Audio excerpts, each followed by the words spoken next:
nuurto waa hurdoosahaye maxaa aniya muhurdooy ee caadi la iska ahay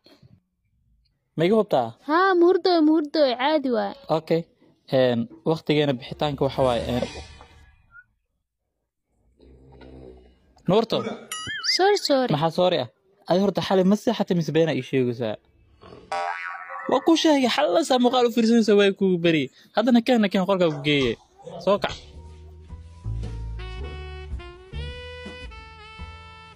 imaqal 8 saacadood duhurnimo waxaana laga rabaa eelboorka waxaa haysanaa 5 saacadood bis 5 saacadood gudaheeda saaloonkeena ku aadid waana ku hurdi okay wax badan hurday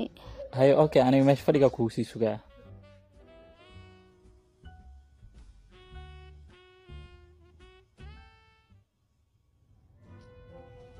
hay ugu dambe waa soo kacday